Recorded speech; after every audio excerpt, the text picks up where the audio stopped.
thank you, everybody, whether it's morning, afternoon, or evening, wherever you are in the world. We have a really exciting conversation today with exporters who are doing service businesses. And so when we reached out to 4 really talented people, and so today we're going to hear different perspectives, some based in different parts of the world, moving into different other parts of the world. And so we're going to start today with Marty Weems, who's to my right or my left, depending on how it's showing up on your screen.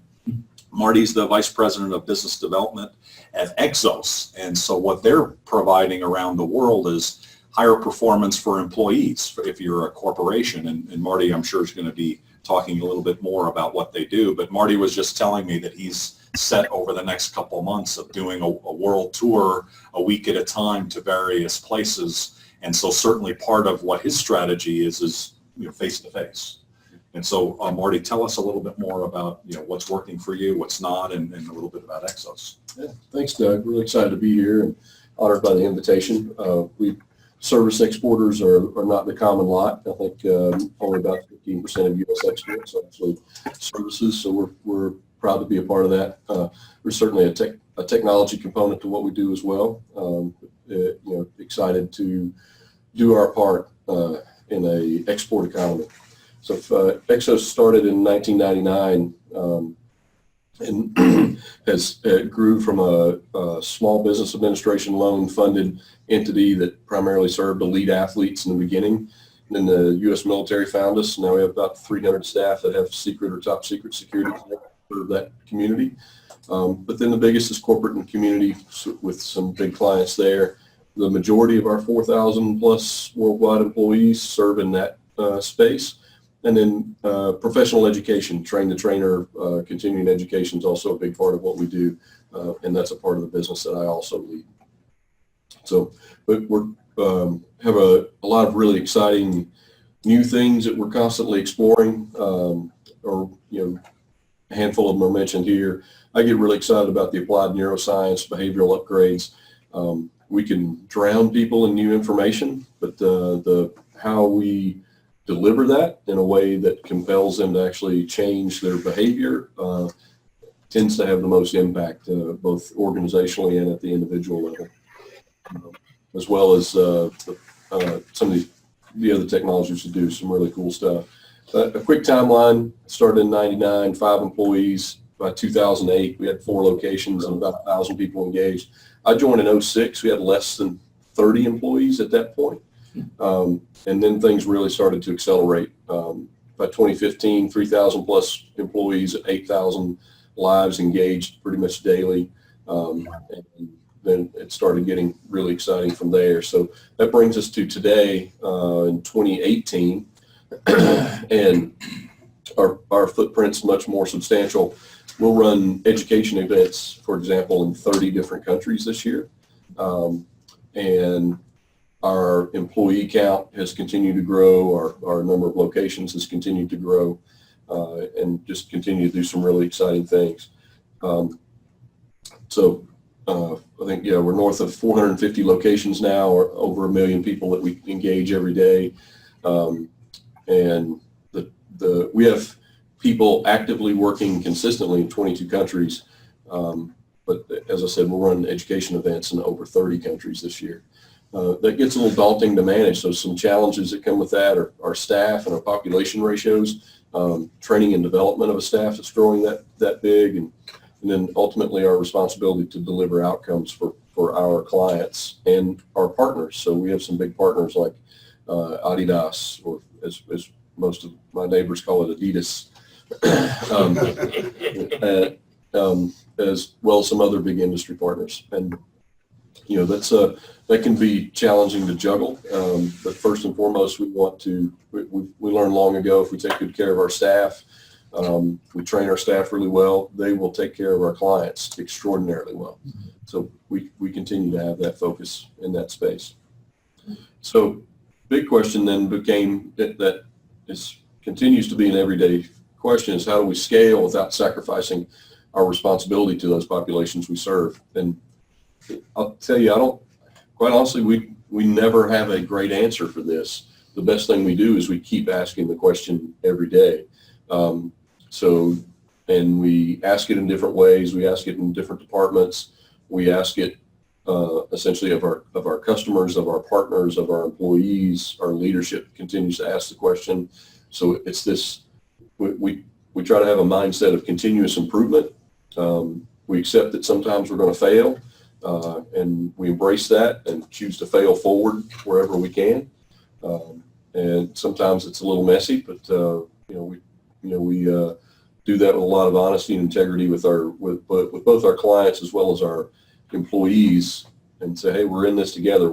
It might be a little messy at times, but we're all getting better. We're going to get better. It's about continuous improvement.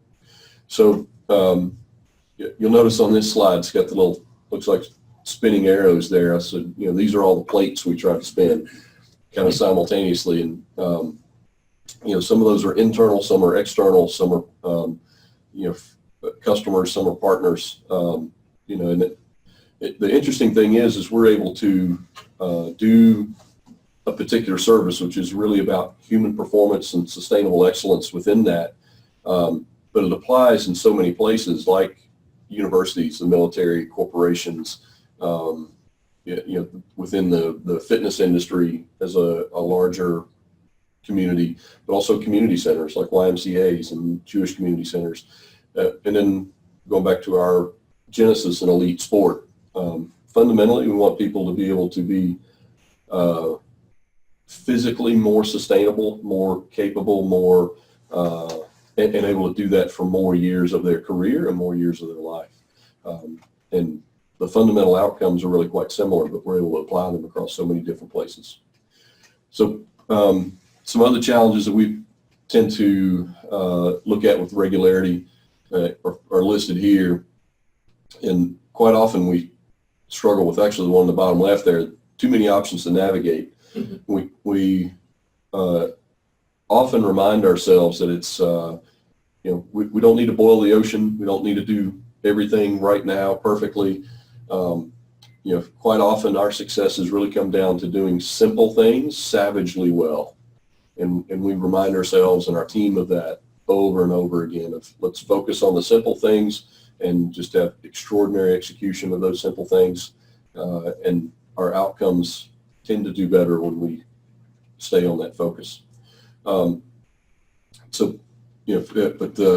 It's not the only thing, but it does tend to kind of center us back to a true north with some consistency, which is always a good thing. And then ultimately, from a business development perspective, a big question and challenge we face is how do we access new international opportunities without jeopardizing key domestic relationships? Well, usually you just think about the first half of this one, how you're going to jeopardize key domestic relationships. Well, when you're certainly dealing in a global economy and dealing with some large organizations, they don't all like each other and they don't all trust each other. And when you have two different customers who are maybe not so friendly towards each other, then that can create certain challenges. A big one for us is certainly the U.S. military is a key customer for us with a lot of employees engaged in that space. We're deeply honored to be a part of that.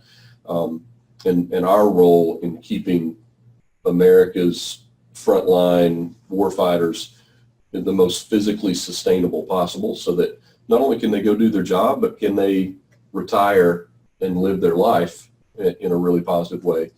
Well, to protect that relationship, we have to be able to maintain our security clearance. Had a lot of news time with the White House just recently. If you jeopardize your security clearance, you jeopardize your job. So that's something we think about every day. So as we step out and, not every organization in the world, while there may be a lot of them that want to engage us, not all of them are appropriate for us and still be able to protect our domestic relationships. And certainly a big example would be we want to make sure that we maintain our security clearance. So the one thing I've learned about doing international business is I am not and never will be an expert in any country or any part of what I do because it's constantly changing. Whatever I learned on my last trip to China, the Middle East, or anywhere in the EU, the very next trip I learned something that's a little bit different. It may be an evolution of my understanding initially, but it's going to be different, and I either realize I misunderstood what I thought I knew before, or it's changed. It's always changing. So I'm a big believer in investing in relationships that can help. The Global Chamber is a great example of that. But it certainly goes beyond that. I've discovered over the last decade of doing international business that in any given city, there's typically a really great ecosystem of support structure around you, like sister cities, like the Commerce Authority here in Arizona, but certainly clients, corporate partners, channel partners, industry partners, the U.S. Commercial Service and their export assistance centers and the District Export Council. But the bottom line is the bottom line for a reason on this slide, which is FaceTime. You got to go visit where you're doing business. Just like with any other business, you need to go engage your customers and not only know them, but get to know their customers. And you got to, when it's international, it means you got to get on an airplane and go somewhere. So that's it in a nutshell. Doug, thanks. Which foreign country are you from originally? Yeah, Texas. My foreign country would be called Southern Appalachia. My specific region is Eastern Tennessee. Okay. Yeah. Gotcha. Does that background help you or hurt you or neutral, or what do you think? Because there's some attributes of that area that I would think would be a positive. Well, I already speak a foreign language in my own country, so because most Americans would say I don't speak English very well, and when I do go engage my foreign friends, they like the fact that I speak with a very simple vocabulary and slowly, so it helps them out in understanding my English. So that's probably the biggest place it helps. Gotcha. Very good.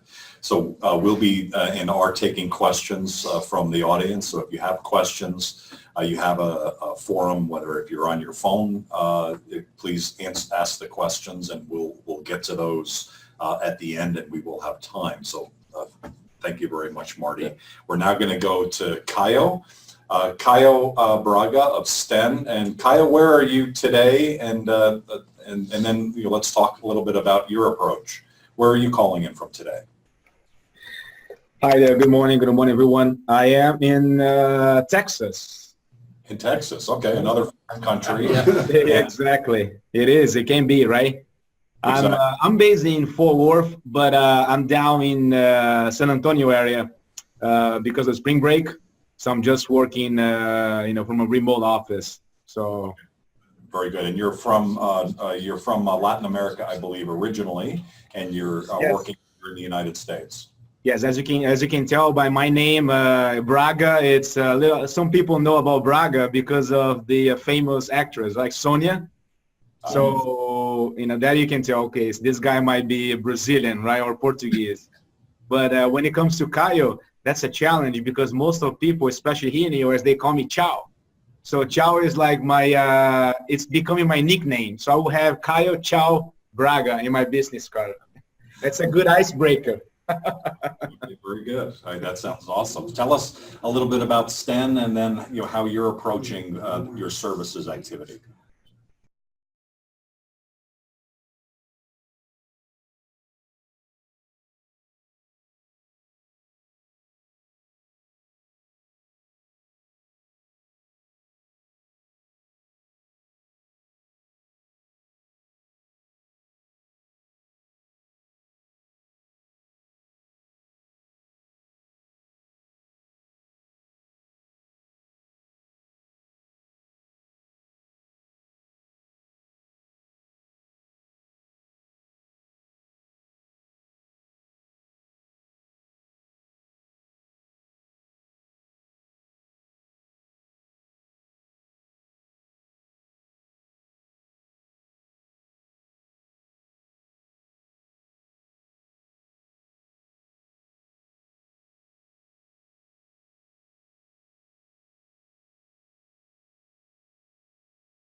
Yes. So going back a little bit on my experience, right? So I've been, so obviously I started my career back in Brazil, that in 1999 when I graduated from my studies, and I started right away. It wasn't my option to be in the international trade. But back then I started always being in sales and business development, and I spent a number of years with mostly American headquarter business on the logistics and freight forwarding side. And then some of those years being with some of the big players in Fortune 500. So I gained a lot of experience, but eventually I had the opportunity to come to the US, and then seeing things from this perspective. What I learned, and one of those things that international trade, it doesn't matter where you are, it's just the local laws, but the language of doing business with other people is basically the same, right? So you just have to adjust to local culture, local ways of how people they do business. So that was on the logistics and forwarding side. So for the past 5 years, I've been involved on the finance side of international trade, right? And then most recently with STENN. So STENN is a service provider, right? Which we can tell that STENN exports services because we pretty much serve any country in the world that's basically selling to another buyer. It depends. It doesn't matter where the buyer is. We are looking at this transaction of funds. We're exporting funds from one country to another. Obviously, because this is a financial services firm, right? So we're talking about the risk, the inherent. I'm sorry about the pronunciation. The risk of the buyer, right? So we do a lot of China business in China because most of the manufacturing world is actually based there, as we all know. So as I said, China is a big place for us in terms of presence. We do have people on the ground that are assisting us with reaching out for the Chinese manufacturers, right? Because in this business, I think like any other business, as our colleague was mentioning before, you have to be close to where your clients are. And in our case, the clients are the Chinese manufacturers, right? So we do have a relationship with them on a contractual agreement that says that, from that point on, when we fund the suppliers, then STENN will be responsible for getting the payment from the actual buyers, right? So we do have people that have to be close of, with those factories in China, people that speak the language, people that understand how they do business. It's also a time zone issue because when we are me in the U.S. Talking to the U.S. buyer or the U.S. importer, so there's this 12-hour time difference, right? Things start first in Asia and then eventually they hit our side here in the U.S. So this is one of the things that when you're dealing with services and when you're doing service in different parts of the world, it's really a matter of being close to the people who you're doing business with. I don't want to follow exactly the slide. So if there's any questions that we can take now, or anything that I can add in addition to what I just said. Okay, that sounds good. So how would you describe, Marty went through a little bit of kind of how his approach to the market is. How would you describe how you find clients? You're based in Texas now. You are finding clients all around the world. What's the mechanism? Yes, that's a good question, Doug. Yeah, so as I said, we are spread. We don't have offices per se around the world because all the operations and the underwriting. So the people who are really behind the operational side of the business, they are based in London. So the firm is actually based in London. I don't think I mentioned that. And throughout the world, we have people like me, the business development directors that are based in US, Asia, in Europe, and some other key countries. So we have, and also China as well. So from a US perspective, so we developed the relationship with the company who is importing from or sourcing from Asia, right? And then from that point, we pretty much know that this company is already sourcing, and there's data to corroborate that. So we already know what this company is doing. So we approach this business, and usually we're talking to the the finance people or procuring people. So once they understand what we do, so then eventually we'll get to establish the connection or the relationship with the manufacturers, right? Because the manufacturer is actually our client, because he's the one who's seeking for early payment in the supply chain, and while the buyer in the U.S. is asking for deferred payment terms. So we kind of come in and we bridge that gap, and that's the main value proposition of what we do, is to free the cash flow and the working capital from the U.S. buyer while satisfying the need of the factories in Asia that they want to get paid early in the process. And also from a benefit perspective, because the economy, as we all know, it's peaking at all-time high. Consumption is it's getting higher and higher, and that reflects on the manufacturing side in China, because those factors, they are manufacturing for many other business, especially in the consumer goods side. They don't manufacture specifically for one company in the U.S. So they are competing. So the U.S. buyer is competing with those others, and depends on who is paying first, gets priority on the shipments. So that's also one key thing for the buyer in the U.S.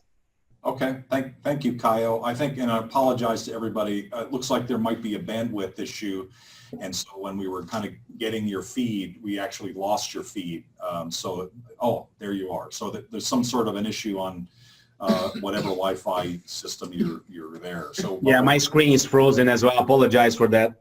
Yeah, so I think it's a local Wi-Fi issue. Probably. So we can see Jessica, we can see her moving.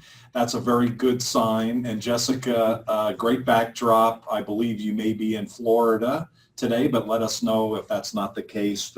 Jessica is an immigration attorney with Weiss and Moy, and why Jessica is here is she had been recommended to us last year that she's the best. And one of the experiences that we've had working with her is that she's really, really capable, and she's got a unique both target in terms of her business and approach. And so Jessica, share with us a little bit more about the things you're doing to attract clients. Sure. Good morning. Thank you, Doug. I appreciate you having me on this panel. Everyone can hear me, right?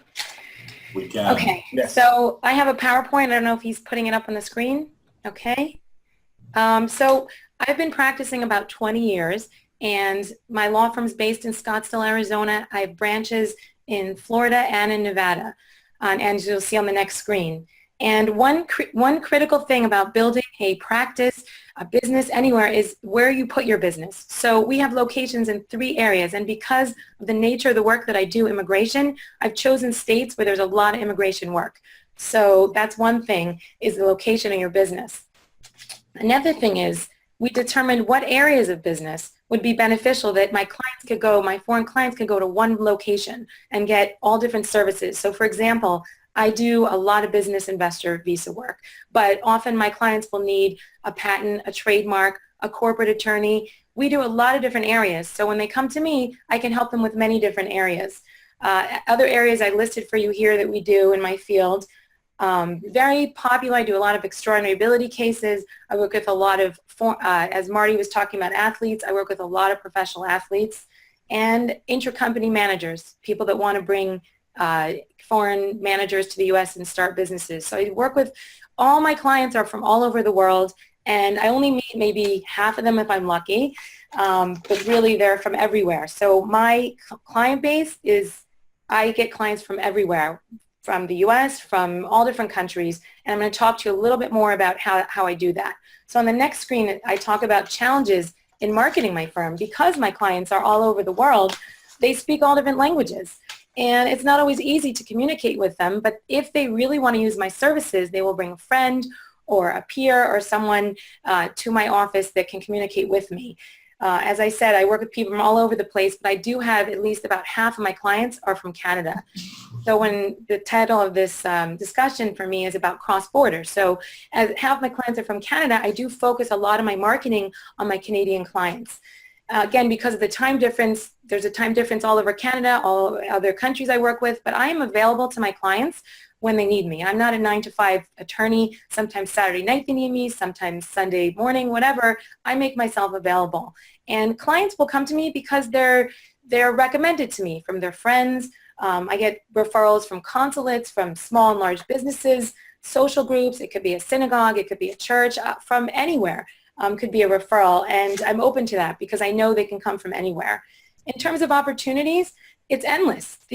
Where I can market is everywhere. I'm open to anything. And for example, when I moved to Florida, I thought, oh, this market must be flooded because there's so many immigration attorneys. It's Miami, it's Florida.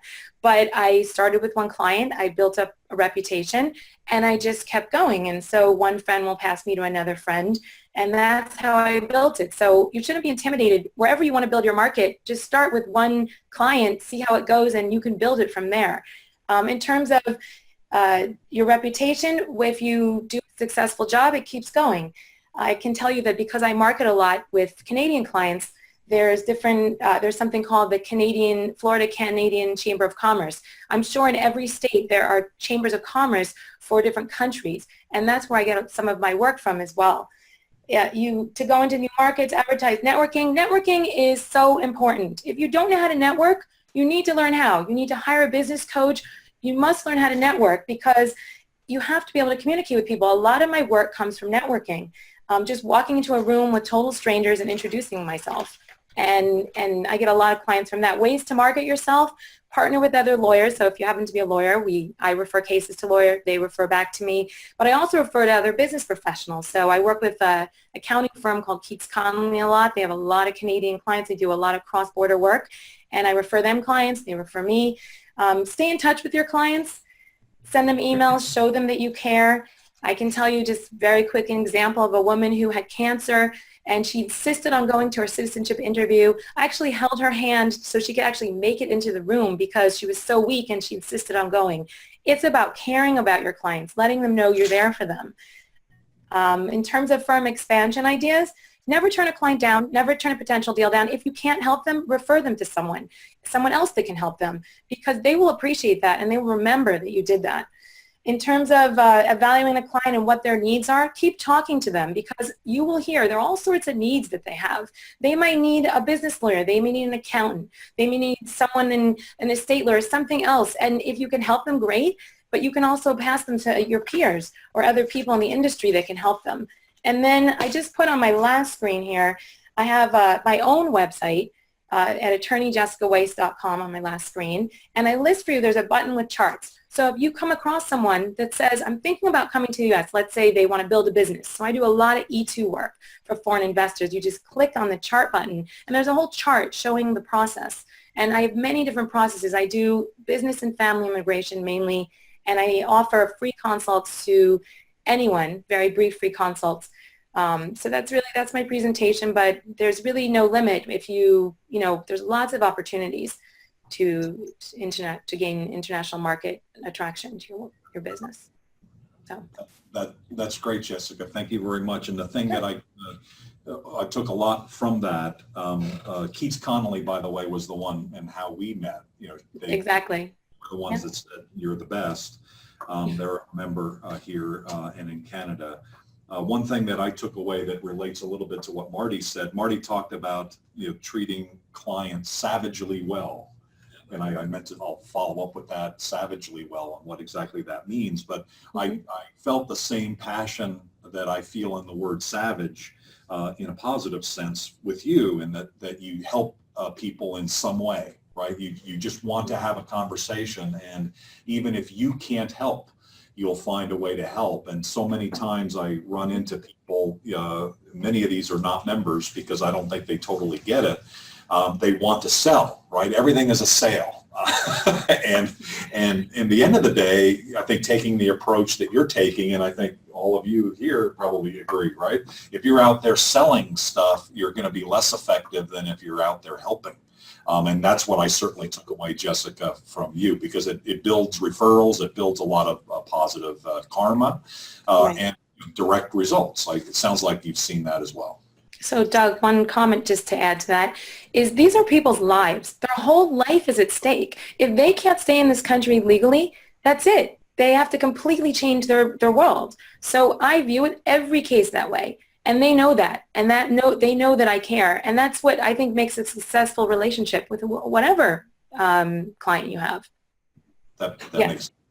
So our last speaker is Ivon Rodriguez, and Ivon, I think, actually might be calling in from Miami, so you guys may be close. Are you in Miami today, Ivon? I am in Miami today. I am in chilly Miami. It's snowing outside.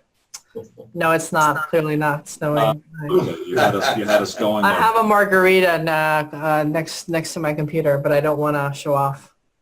Well, what I thought was really interesting about what your challenge is that you've got a marquee brand, i.e. business school from Madrid, Spain, and you're growing in parts of the world, and you're part of that. And so, how do you take a marquee brand amongst somewhat of a crowded field and be able to do the differentiation and also the reach out to the appropriate people? So thank you for speaking today, and thank you for IE Business School for being both a member and a collaborator.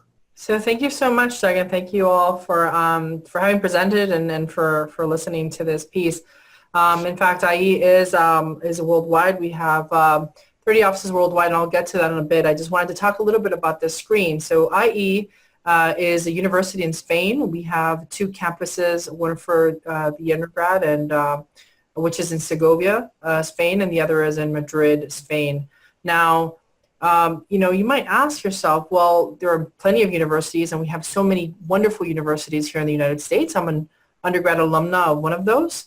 But why is it that IE is necessary in a space like the United States? And so this screen kind of showcases some of those reasons. So IE originally was founded by a couple of entrepreneurs. In fact, these individuals came together to found what was then known as Instituto de Empresas, which in short is Business Institute. And the reason why they wanted to found this business college in Spain was because they found that most of the schools or institutions that they had been exposed to were very traditional. And as entrepreneurs, they felt that they weren't getting the type of skills, or they weren't gaining the type of skills that was necessary in the workplace and to grow their businesses. And so they founded Instituto de Empresa, which is now known as IE. Although I feel sometimes the I stands for innovation and the E is for entrepreneurship, because it's still at our core. We do what we do differently, and we are relevant across different markets because we are innovators at core. So the screen that you see there is our windows of the world, and it's what we call the WOW room. And Martin Boehm is the silhouette that is standing in front of them. He was a marketing professor at IE. He is currently the dean of the business school. And what you see is a screen of 45 individuals connecting from all over the world. You'll see the different flags on the right-hand corners, bottom right-hand corner of the screen.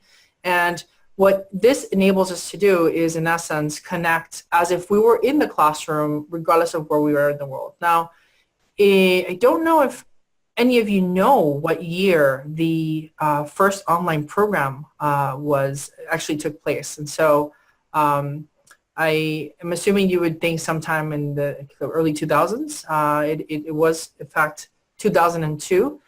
IE had already invested in this platform in 2001.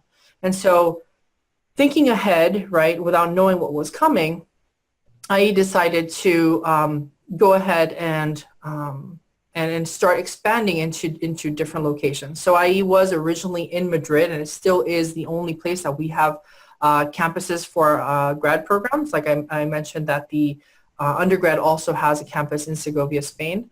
But we only have campuses in Spain. And so the reason for this is that we like to always have a tie back to the original or the birthplace of the actual school. And so even though we do have full-time programs in Spain, we also offer blended programs. In fact, I am an alumna of one of their blended programs, the IE Brown Executive MBA program with Brown University.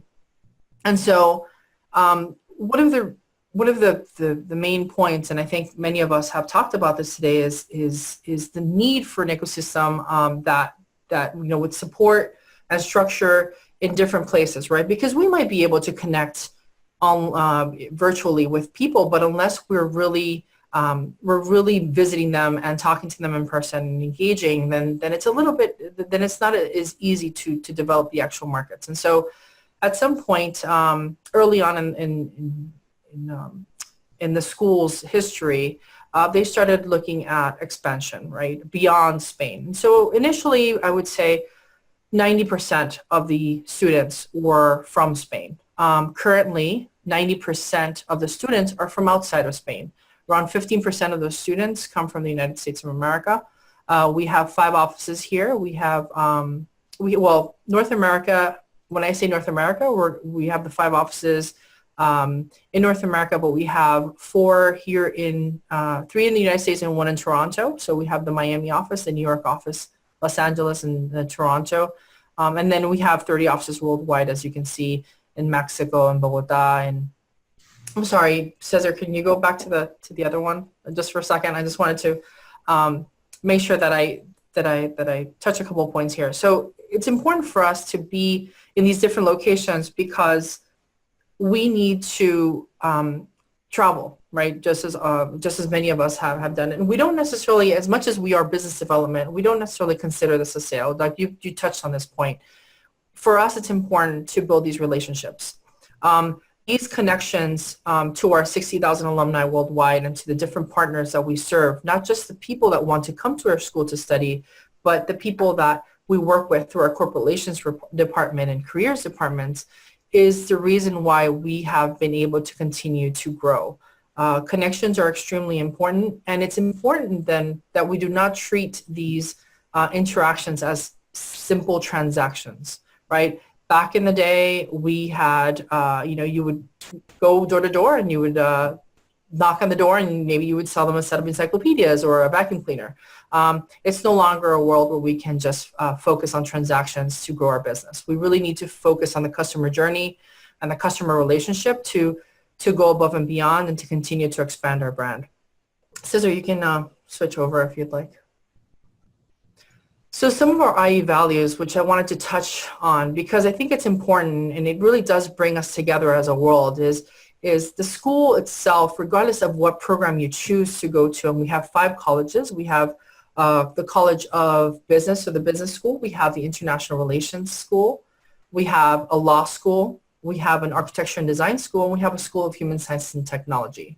All of them at core have entrepreneurial classes and interactions because we are living in a world where we need to continue to innovate and be adaptable to change, right? All of our sectors, all of our industries are being disrupted.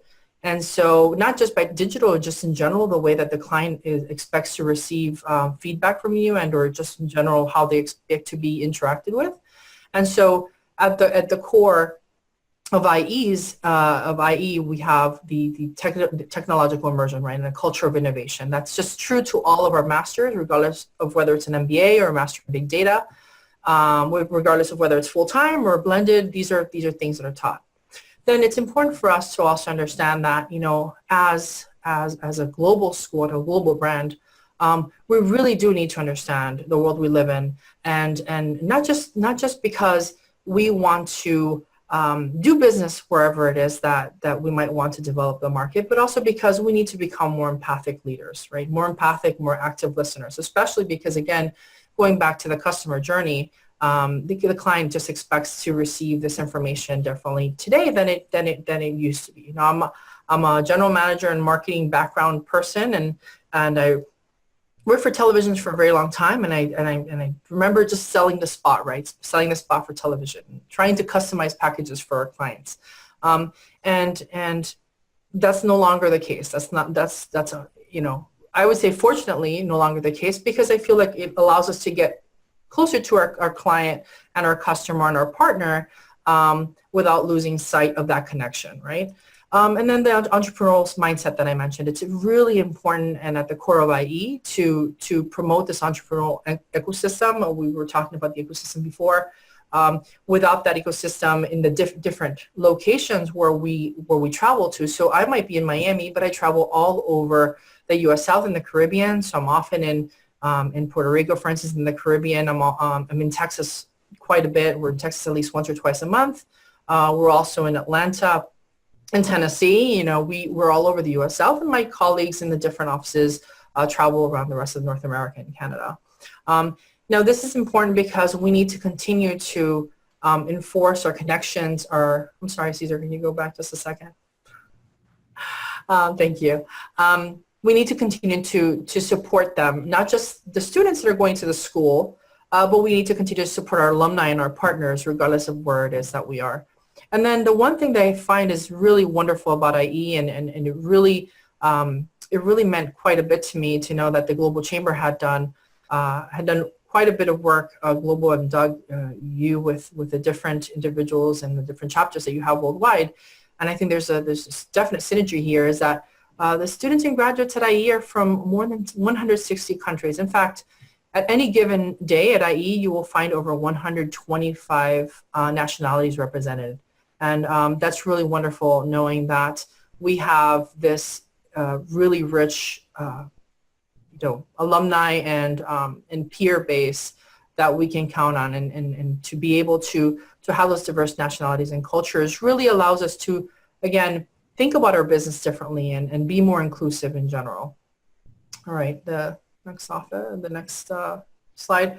So, you know, in short, you know, IE is global. It is a Spanish company. It is a Spanish brand. In fact, we were voted as the #1 brand on LinkedIn last year in terms of recognition, and so even though we have this strong brand in Spain, it's really important for us to continue to expand our partnerships again and our reach by connecting the individuals that have already been at IE or gone to IE or worked with IE to other people. So the connections, I would say, is the biggest part or piece of what we do. So that we can continue to keep things fun and interesting and interactive, yes, absolutely important, but it's more important to keep things relevant. So along the lines of, for instance, you know, in some of our programs, our international MBA just recently had a new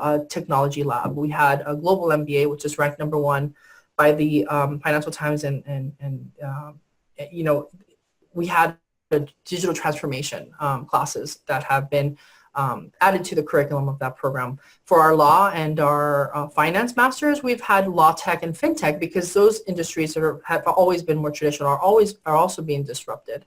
And so for us, it's really important to not just grow our brand, but to also partner with those individuals that are interested in growing their brands in the same way, in a more global scale, with more empathic leadership views, you know, obviously stressing active listening. As I mentioned, I did the iBrown program. We have an executive LLM, for instance, with Northwestern University. We have programs here in the United States with 1+1s with Yale University and Tufts. We have partnerships with UNC. We have partnerships with Cornell. So it's not just about growing our business, but by partnering with others, we help each other out, right, to generate awareness and to grow each other's business. In the same way that folks want to grow to the United States, other people want to grow, for instance, to Latin America. In Miami, we're in North LATAM, so we might not feel it as much, right? Oftentimes I tell people that I live in North LATAM.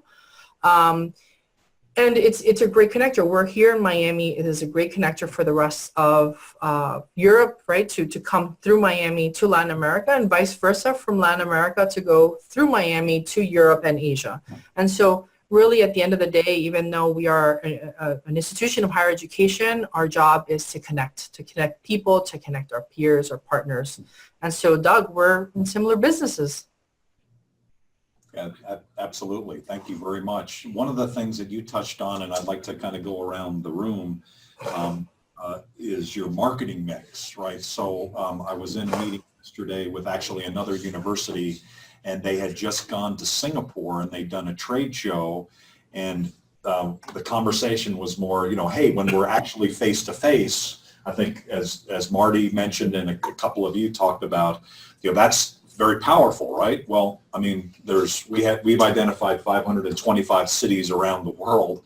You can't go face to face everywhere, right? So, and you've got the issue of, you know, reaching people in different ways, whether it's advertising or whether it's through the Global Chamber or whether it's through referrals and whatever. So how do you, how do you take your marketing mix and select the right balance for you and for what you're doing?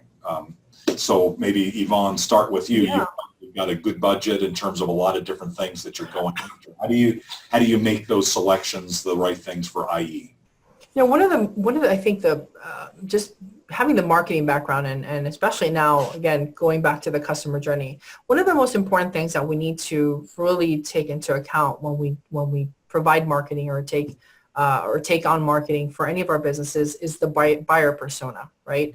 Now, there might be 500 plus cities to go to that might be relevant for the school, but which ones are showing the most interest, or which ones make the most sense for us at this point in time?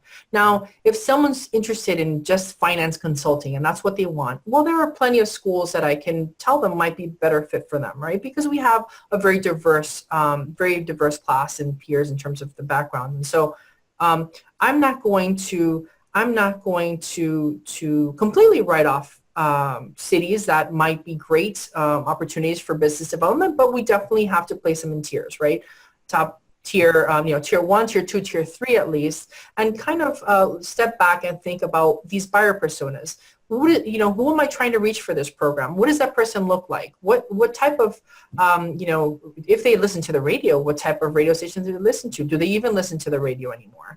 What are their pains and challenges in day to day? I mean, these are all things that are hypothetical or theoretical, but at the end of the day, they really are, they're people that we know in our lives that do match up with these buyer personas. These are real cases. And so that helps us with our marketing plans. In fact, in the North America, we host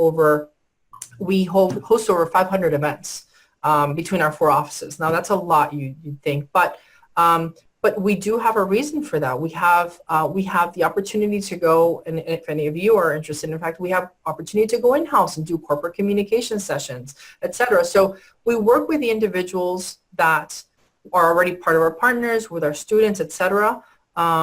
Again, just as part of the services that we provide, I mean, it's as a partner, as you know, it's something that we do without charge, because we are trying to better understand and better get to know those markets through the knowledge of those other people, right? We're talking, one of the first things that was said was the importance of the ecosystem.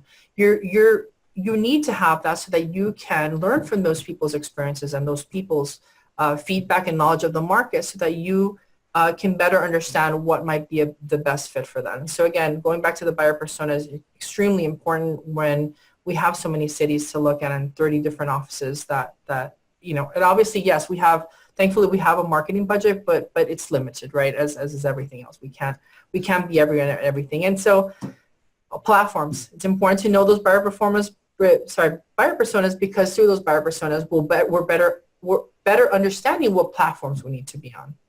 You talked a little bit about that too, right? Yeah.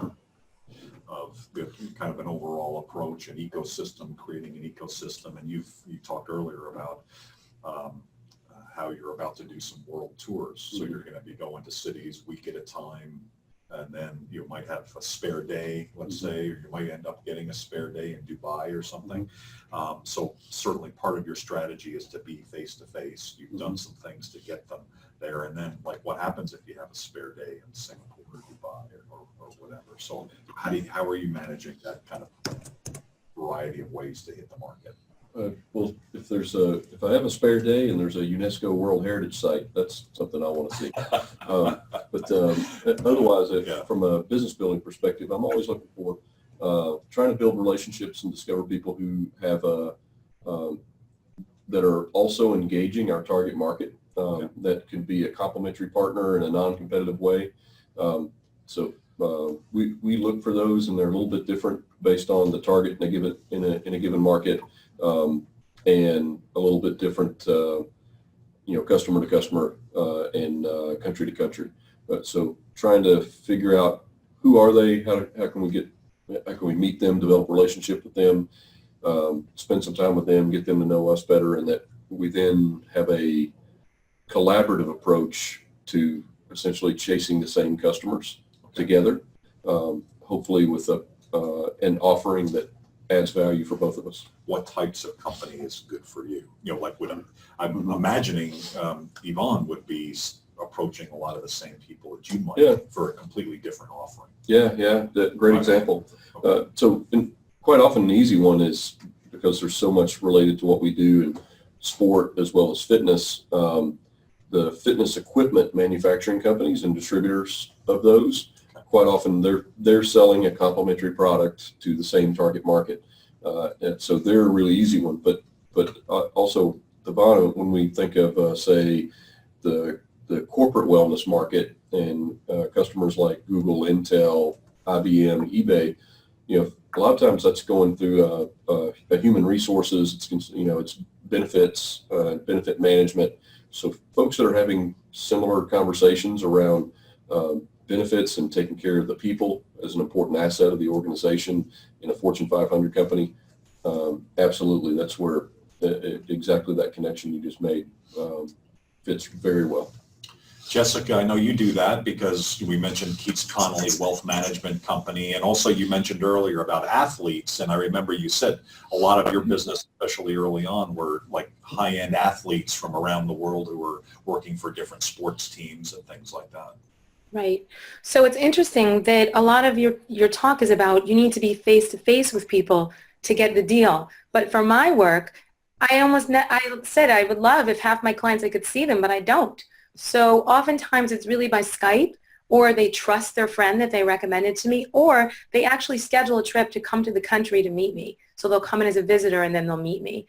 But in terms of what Marty does, I work with some companies that probably Marty knows very well, and they've referred me business over the years. And it started with one. That was it, just one elite athlete. And then they sent me to their friends, and then the coaches, and then the medical professionals, and it just kept going. So that's it. It started with one, and one was physically in the U.S. probably. And even if I couldn't meet some of the athletes when they got here, they were excited to meet with me because I was able to get them in. So eventually I meet them, a lot of them. So there's a case where athletes probably talk to each other, right? They're on the same team. Absolutely.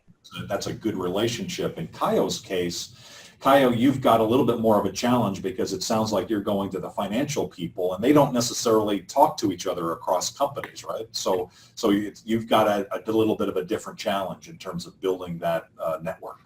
Yeah, absolutely. Just checking if you can hear me. Yes, we can. Okay, perfect. In essence, I mean, what my colleagues just said, it's pretty much the same in terms of referrals, right? So I just will give an example of the relationships we start building in the U.S., which is my case. And eventually, when we have that new company that sees value on what we do, and then they introduce us to the manufacturing in China, right? So now we start building the relationship or implementing the facility with the Chinese supplier. And then the Chinese supplier understands what we do. So he sees that the service works, he gets paid, and now he says, okay, so now I have another buyer that it is buying our products, and they are asking us for payment terms. So why don't you go and talk to the buyer? So, it's not that simple as I'm just saying. It is an example that one of the avenues that we need to use in order to expand our footprint and expand the business, because what I have seen is that it's just not one approach works. It's a mix of networking, defining and develop those relationships across the ocean on the Chinese side, and then eventually they might refer us to to other buyers. So it's kind of a combination of several different things. Okay, very good. There's a couple more questions, actually at least 3 that have been queued up. So let's see if we can get to these. This one may be mainly Marty, but I think there may be others who can answer this. This is from Adonahi, and she's asked, she's enjoying the conversation from all of you. She has a question that is related to the topic that was talked about of competing, where you're dealing with one company and they're in competition with another. Do you have a non-compete policy between your clients, or do you take advantage of the network and knowledge that you have of the industry to help one and another via some sort of a confidentiality agreement? How do you handle that? But there have been very, very few situations where we've allowed a customer to essentially lock us out of working with other customers. It's pretty extreme cases, like if it's a professional baseball team, they don't want us working with another team in their immediate division. So that might lock us out of 2 or 3 teams maybe. But that's incredibly rare, and typically we'll walk away from that kind of restriction. So we tend to be more of the networking mindset. So great question. It's one that we often face, one that customers will bring up. Quite often we'll deflect that and say, hey, we have Google, the U.S. military, and the Chinese government all as customers, and we're able to keep them siloed appropriately in a way that keeps our security clearance intact. So I think we can keep your secrets. Okay, so there are teams that you are locked out of? No, not right now. Okay. At the moment, no. It's come up in the past, but it's been a rare occurrence. Okay, very good. So I'm glad to hear the Yankees aren't locked out by anybody. Another question is around just cultural differences. All of you, you're from a foreign country and within the U.S. And Jessica, I think you're American, I think, living in the U.S. So you may be the only one, I'm not sure, but or maybe Ivon, or I don't know. But we all have our own backgrounds, right, from wherever we're from, and yet now we're really, all of us are dealing with people from all over the world. So how are you handling that? Do you stay true to yourself and be your own cultural person, or do you try to speak other languages? Do you try to get right into their culture? How far do you take the assimilation into your clients and your prospects world? Can I answer that? Absolutely. Okay, so I deal with people, as I said, from all over the world, all different types of religions and cultures and ethnicities, whatever, and my role is to do my job. My job is to help them immigrate to America. I don't investigate their background. I don't look into certain things, but I need to be respectful. And if they want to share with me, and believe me, they've shared over the years, we've had quite interesting discussions about religion and their cultures and whatever, but my job is to be, I don't give my personal opinions. My job is just to help them. And it's hard sometimes. You want to share, but you have to stay neutral. Okay. So you've never turned a client down either because of their politics or or you haven't found out anything to say, hey, I'm not going to deal with you? So in my field, because if I know something that could hurt their case and I can't represent them, there are all sorts of rules with the state bar that I have to notify the right authorities and stuff. But in terms of, like for example, a marriage case, I find out that someone's cheating and they're going to a marriage interview and they are not really a bona fide marriage, then I have to step in. But in terms of cultural things and differences in opinion and their beliefs and things, of course, there's, I have clients that say now that Trump's president, I'm leaving. That's it. I'm done. I'm not going to stay in this country. I'm not going to comment. I'm not going to try to convince them to stay here.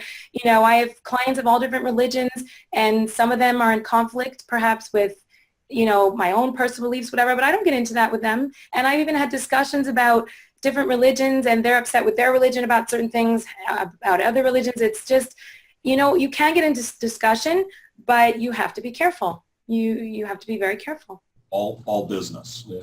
Yeah. You know, really quickly, I'm sorry.